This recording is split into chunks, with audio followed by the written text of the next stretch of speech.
ومن اراد الآخرۃ وسعى لها سعيها وهو مؤمن فاولئك كان سعيهم مشكورا. اس آیت میں اللہ نے کامیاب ہونے کی 4 شرطیں بیان کی ہیں. ہم میں سے ہر شخص چاہتا ہے نا کامیاب ہونا, تو اللہ نے کتنی شرطیں بیان کی ہیں؟ 4. سب سے پہلی شرط ومن اراد الآخرہ, آپ کی نیت کیا ہونی چاہیے؟ آخرت. انسان تہجد گزار ہو, اللہ کی راہ میں جہاد کرے, تبلیغ کرے, اگر نیت اللہ کی رضا نہیں ہے تو وہ عمل مقبول نہیں. کتنا ہی بظاہر حدیث میں آتا ہے وہ شہید جہنم میں ڈال دیا جائے گا جو لوگوں کو دکھانے کے لیے اللہ کی راہ میں لڑاؤ. دوسری شرط اللہ نے کیا بیان کی ہے؟ وسعا, صرف نیت کافی نہیں ہے بلکہ کیا کرے؟ کوشش. بیٹھا ہوا ہے ہاتھ پہ ہاتھ رکھے ہوئے, میری نیت ہے میں صدقہ خیرات کروں گا, صدقہ کرنے کی کوشش نہیں کرتا. میری نیت ہے میں رشتہ داری کو جوڑوں گا, جوڑنے کی کوشش نہیں کرتا. میری نیت ہے میں جہاد کروں گا, تیاری نہیں کرتا, کوشش نہیں کرتا, نیت نہیں کرتا. نیت سے مراد عمل کی نیت. میری نیت ہے جی میں ماں باپ کی خدمت کروں گا مگر خدمت کی کوشش نہیں کرتا. تو اللہ نے کامیابی کی دوسری شرط کیا بیان کی ہے؟ وسعا, کوشش بھی بولے نا بھائی کرنی ہے.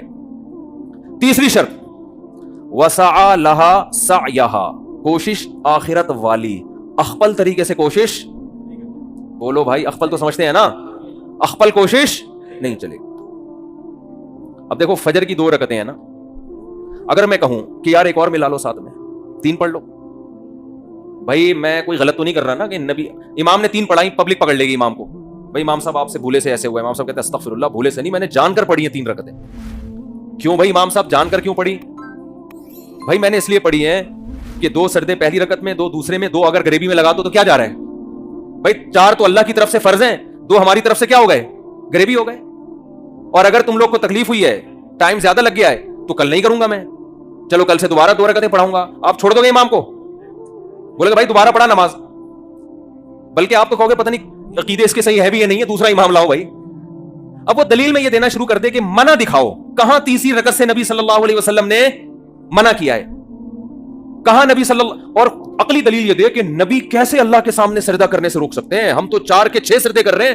نبی نے تو فرمایا قرۃ عینی فی الصلاۃ, میری آنکھوں کی ٹھنڈک کس میں ہے؟ نماز میں, اور سجدہ تو رکن اعظم ہے. تو بھائی نبی نے منع کہاں کیا ہے؟ منع کی حدیث دکھاؤ. جتنے مرضی دلائل کے زمین آسمان کے قلابے ملا دے, میرا خیال ہے کوئی گوار سے گوار دیہاتی 5ویں کلاس کا بچہ بھی اس کے دلائل سے متاثر نہیں ہوگا. بھائی نبی نے جب 2 پڑھے تو نبی سے آگے نکلنے کی کوشش کر رہا ہے, 2 رکعتیں پڑھی ہیں. عبادت توقیفی ہوتی ہے, اس میں اخپل طریقہ نہیں چلتا. یہاں تو میرے بھائی ہماری سمجھ میں یہ بات آتی ہے بہت معذرت کے ساتھ, جب ہماری خاندانی رسومات اور ہماری بدعتیں ہمارے سامنے آ کے کھڑی ہوتی ہیں اور شریعت دوسری طرف, تو پھر ہمیں یہ حدیثیں اور یہ باتیں سمجھ میں نہیں آتی. وہاں ہم کہتے ہیں حرج کیا ہے. ایک صاحب نے مجھ سے پوچھا یہ وضو کی ہم اتنی دعائیں پڑھتے ہیں اور طواف میں عجیب عجیب دعائیں مشہور ہیں, طواف کی دعائیں جو ہے اگر ہم پڑھیں تو حرج کیا ہے؟ میں نے کہا حرج یہ ہے کہ جو چیز ثابت ہے وہ چھوٹ جائے گی آپ سے. جب بھی کوئی انسان ایک بدعت پر عمل کرتا ہے نا تو اللہ اس سے سنت چھین لیتے. ہمارے شیخ حضرت مفتی رشید احمد صاحب فرمایا کرتے تھے بعض لوگ عملاً بدعتی ہوتے ہیں اور بعض مزاج کے بدعتی ہوتے ہیں. ان کو لگتا ہے کوئی چیز مارکیٹ میں نہیں آئے نا تو ان کو وہ والی چیز میں مزہ نہیں آتا جو ثابت شدہ ہو قرآن و سنت سے. تو قرآن نے کیا کہا ہے؟ وسعا لہا سعیہا, آپ کی اخپل کوشش بولو نہیں چلے. ساری رات انسان الٹا لٹک کے نماز پڑھتا رہے, ثواب ملے گا؟ بتاؤ سیدھے کھڑے ہو کے نماز پڑھنا زیادہ مشکل ہے الٹا لٹک کے؟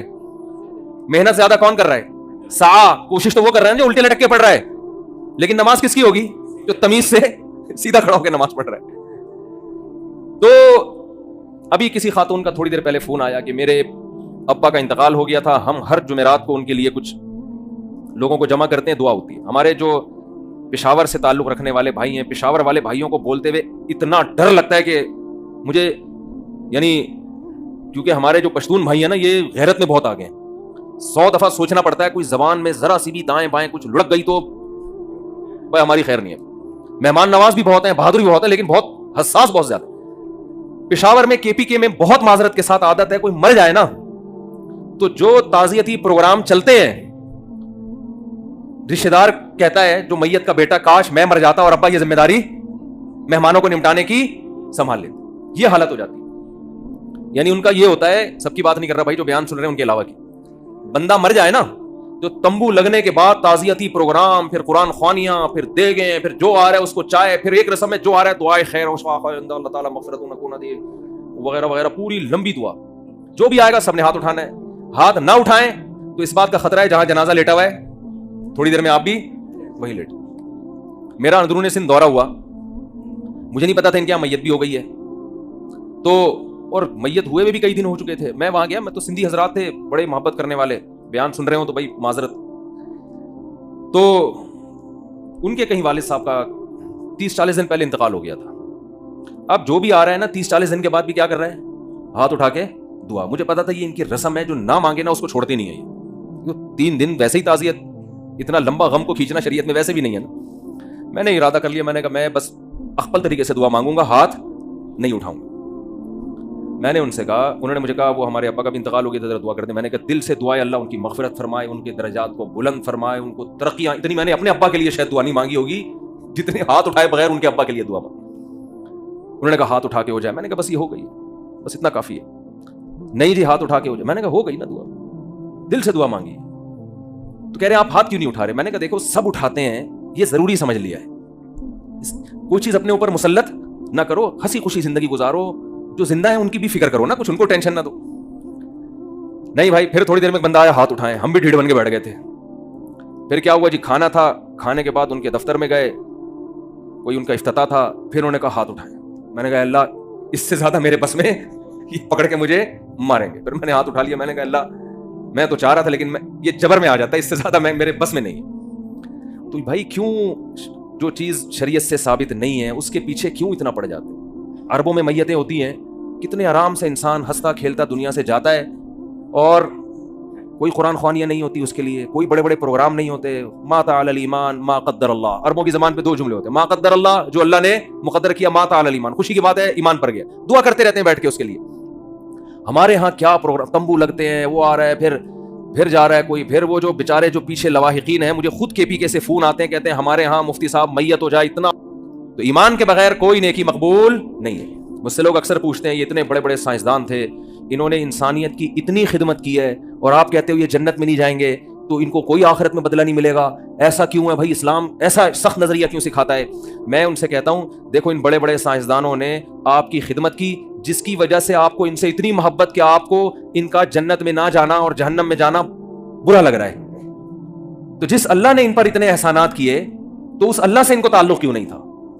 آپ کو ان کے ایڈیسن نے بلب ایجاد کر لیا، ایک بلب دیا ہے اس نے. اب ہمارے یونیورسٹی کے طلبہ چاہتے ہیں جہنم میں نہ جائے، ہم بھی یہ چاہتے ہیں نہ جائے، تو بھائی اگر نہ جائے تو ہمیں کیا ہوا؟ لیکن اللہ کہہ رہا ہے کہ نہیں، اگر اس تک اسلام کی دعوت پہنچی تھی، عقیدہ توحید اس تک پہنچا اور اس نے عقیدہ توحید پر ایمان نہیں لایا، اللہ نہیں معاف کرے گا، یہ قرآن کا فیصلہ ہے. اب ہمارے جو یونیورسٹی کے لوگ ہیں نا ان کو بڑے اشکالات ہوتے ہیں، اور اتنی انسانیت کی خدمت کی، بلب بنا کے چلا گیا. وہ بلب کیا کیا کر رہا ہے آپ دیکھو، وہ بلب جناب روشنی کا کام بھی کر رہا ہے، بیکری کے کیکوں کو بھی کیا کر رہا ہے؟ تازہ رکھ رہا ہے نا. پتہ نہیں لگتے ہیں، پہلے تو وہ کیک کو گرم کرنے کے لیے بلب لگایا کرتے تھے.